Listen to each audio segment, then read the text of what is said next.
분명히 잘 되고 있다고 생각했어. 카톡도 매일 하고, 이모티콘도 먼저 보내주고, 밥 먹자는 말도 했거든. 근데 어느 날 갑자기 연락이 뜸해지더니 결국 일십. 대체 뭐가 잘못된 거지? 혹시 지금 이런 상황인 사람 있어? 아니면 예전에 이런 경험 한 번쯤 있지 않아? 썸 탈 때 분명히 신호가 있었던 것 같은데 막상 고백하니까 그냥 친구로 보고 있었대. 아니, 그럼 그동안 그 행동들은 뭐였던 거야?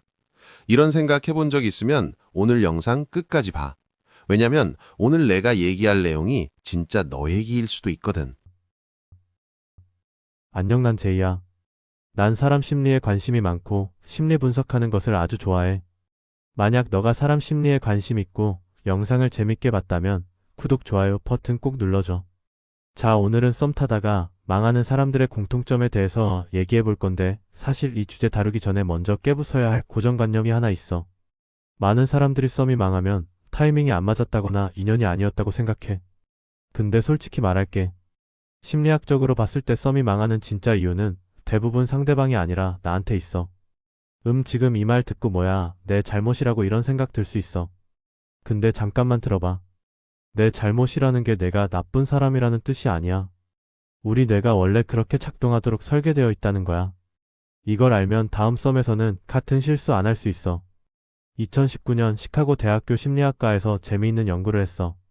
썸 단계에 있는 커플 120쌍을 추적 조사했는데 결과가 충격적이야. 썸이 연애로 발전하지 못한 케이스 중 무려 67%가 한쪽의 신호 오해석에서 시작됐대. 그러니까 상대방이 보낸 신호를 잘못 읽었다는 거야. 더 놀라운 건 신호를 잘못 읽은 사람 중 89%가 자기가 잘못 읽은 줄도 몰랐다는 거야. 끝까지 자기 해석이 맞다고 확신했어. 이게 바로 오늘 내가 얘기할 핵심이야. 확증 편향이라는 거. 확증 편향이 뭐냐면 쉽게 말해서 자기가 믿고 싶은 것만 보는 거야. 예를 들어볼게. 내가 어떤 사람을 좋아해.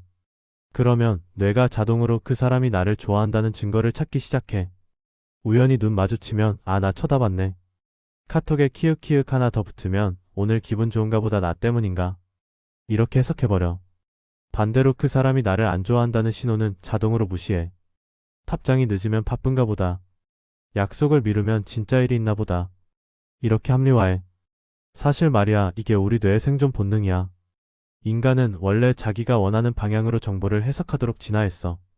왜냐면 그게 정신 건강에 좋거든. 근데 문제는 이게 연애에서는 독이 된다는 거야.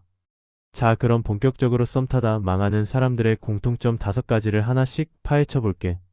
첫 번째 공통점은 상대방의 호의를 호감으로 착각하는 거야. 이게 진짜 많아.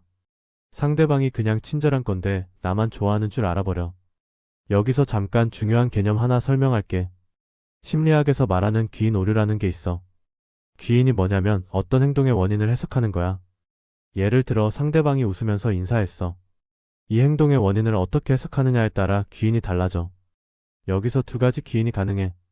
첫 번째는 나한테 호감이 있어서 웃었다. 이건 내부 귀인이야. 두 번째는 원래 부침성이 좋은 사람이라 다 저렇게 해.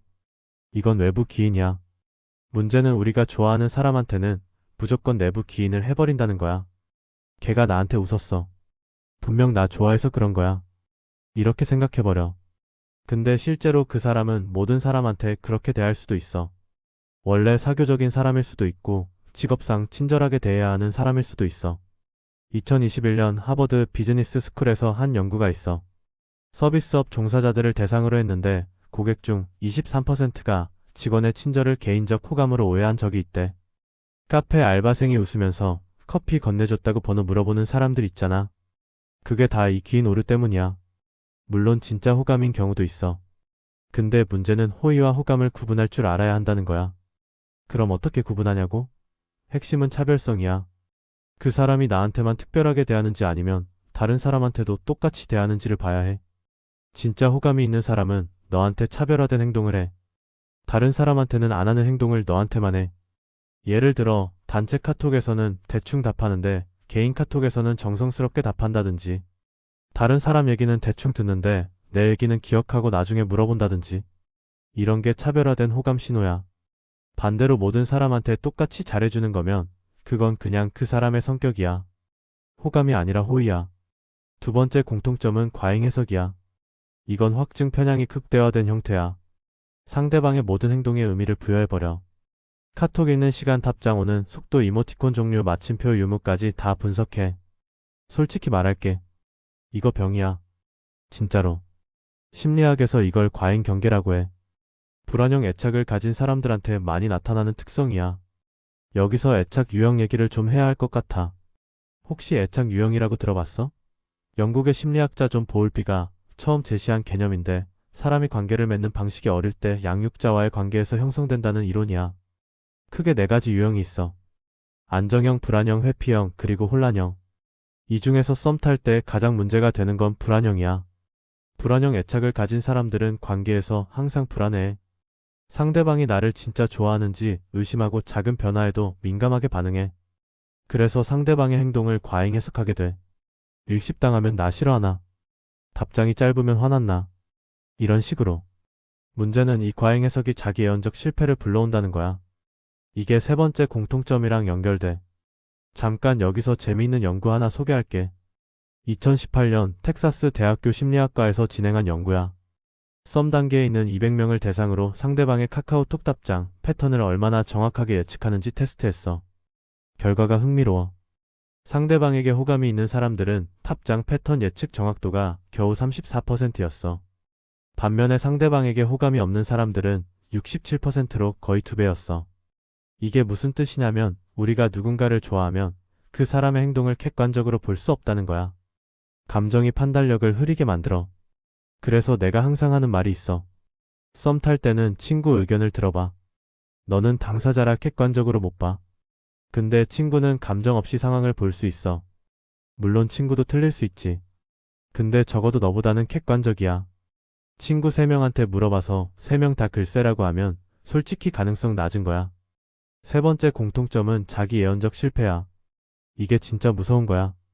자기 예언적 실패가 뭐냐면 내가 예상한 대로 결과가 나오는 건데 그 결과가 내 행동 때문에 발생하는 거야. 예를 들어볼게. 내가 썸 타는 사람한테 불안해. 걔가 나 좋아하는지 확신이 안 서. 그래서 계속 확인하려고 해. 자주 연락하고 어디 가냐고 물어보고 왜 답장 늦냐고 묻고. 그러면 상대방은 부담스러워져. 결국 연락 끊어버려. 그럼 너는 생각해.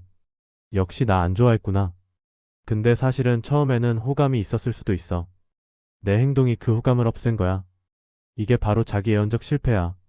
내가 불안해서 한 행동이 불안했던 결과를 만들어낸 거야. 심리학에서는 이걸 자기 충족적 예언이라고도 해.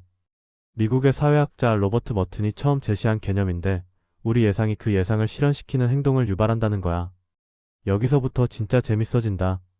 자기 예언적 실패의 무서운 점은 본인이 절대 인지 못한다는 거야. 왜냐면 결과적으로 내 예상이 맞았거든.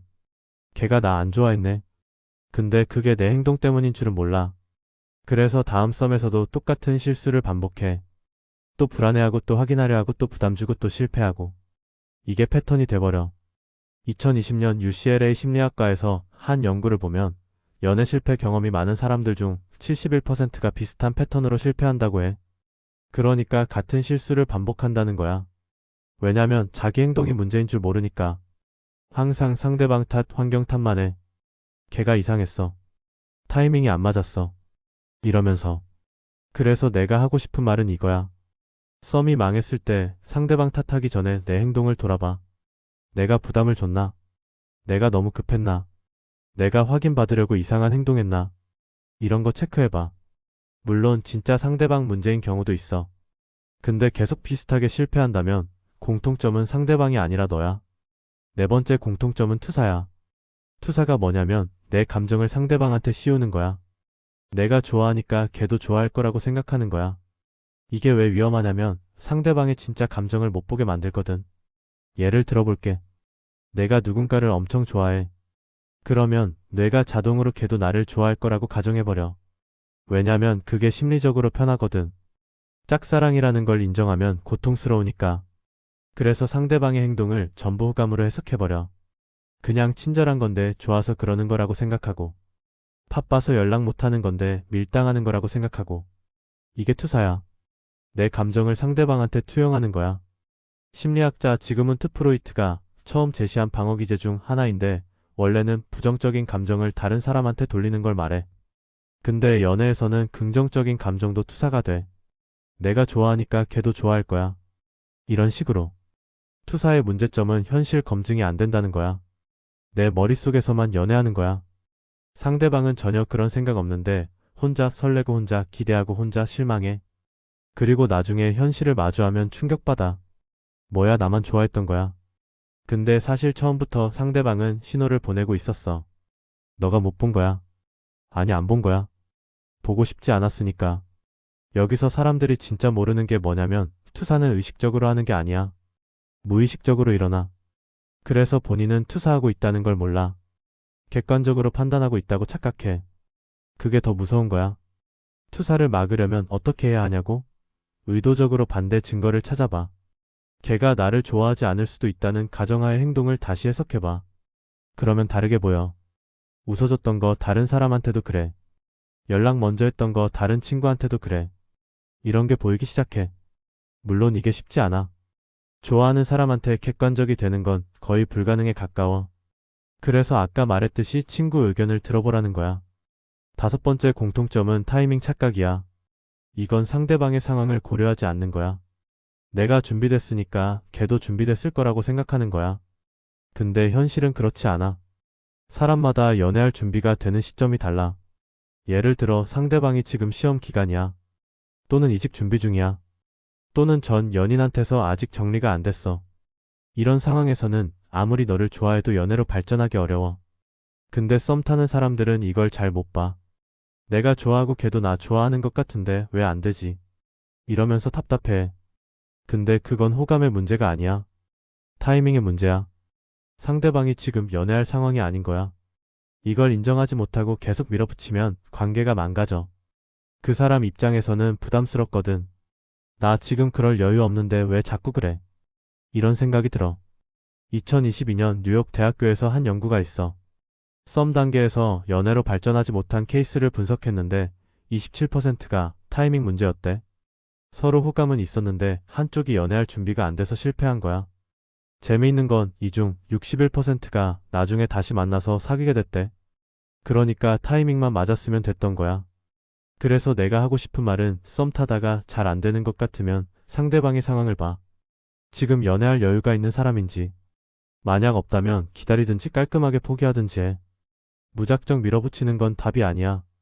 자, 여기까지가 썸 타다 망하는 사람들의 공통점 5가지야. 정리하면 첫 번째 호의를 호감으로 착각, 두 번째 과잉 해석, 세 번째 자기 예언적 실패, 네 번째 투사, 다섯 번째 타이밍 착각. 이 5가지의 공통점이 뭔지 알아? 전부 다 나 중심적인 사고야. 상대방의 입장에서 생각하지 않고 내 관점에서만 해석하는 거야. 심리학에서 말하는 자기 중심적 편향이라는 게 있어. 인간은 원래 자기 관점에서 세상을 봐. 그게 자연스러운 거야. 근데 관계에서는 이게 독이 돼. 특히 썸 단계에서는 더 그래. 왜냐면 아직 관계가 불확실하잖아. 불확실한 상황에서 인간의 뇌는 자기한테 유리한 방향으로 해석하려고 해. 그게 확증 편향이고 투사고 과잉 해석이야. 그럼 어떻게 해야 썸에서 성공할 수 있냐고? 3가지만 기억해. 첫 번째, 상대방의 행동을 있는 그대로 봐. 의미 부여하지 마. 웃었으면 그냥 웃은 거야. 연락했으면 그냥 연락한 거야. 거기에 내 희망을 섞지 마. 두 번째, 상대방의 상황을 고려해. 지금 연애할 수 있는 상태인지 생각해봐. 셋째, 확인하고 싶으면 직접 물어봐. 추측하지 말고. 돌려서 떠보지 말고. 나 너 좋아하는데 넌 어때? 이렇게 직접 물어봐. 그게 제일 정확해. 물론 직접 물어보는 게 무섭지. 거절당할 수도 있으니까. 근데 생각해봐. 어차피 안 되는 관계면 빨리 아는 게 낫지 않아? 몇 달 동안 혼자 설레다가 결국 아무것도 아니었다는 거 깨닫는 거랑 일주일 만에 확인하고 다음으로 넘어가는 거랑 뭐가 나아? 당연히 후자지. 시간이 제일 소중한 거야. 여기서 한 가지 더 얘기할게. 썸이 잘 안 됐다고 자존감 깎이면 안 돼. 썸 실패는 내가 매력 없어서 그런 게 아니야. 그냥 안 맞았거나 타이밍이 안 맞았거나 둘 중 하나야. 세상에 수십억 명이 있는데 그 중 한 명한테 안 맞았다고 뭐가 어때? 다른 사람 만나면 돼. 근데 만약 계속 비슷하게 실패한다면 그건 좀 돌아볼 필요가 있어. 아까 말한 5가지 공통점에 해당하는지 체크해봐. 내가 확증 편향에 빠져 있었나? 과잉 해석했나? 자기 예언적 실패를 만들었나? 투사했나? 타이밍 무시했나? 하나라도 해당하면 그거 꽂히면 돼. 다음에는 성공할 수 있어. 마지막으로 한마디 더 할게. 연애는 혼자 하는 게 아니야. 두 사람이 같이 하는 거야. 그러니까 내 감정만 중요한 게 아니라 상대방 감정도 중요해. 내가 좋아한다고 걔도 좋아하는 게 아니야. 내가 준비됐다고 걔도 준비된 게 아니야. 상대방을 한 명의 독립적인 인간으로 봐.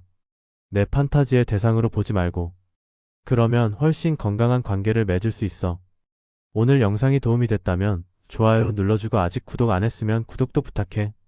다음에도 재미있는 심리 이야기로 돌아올게. 그럼 안녕.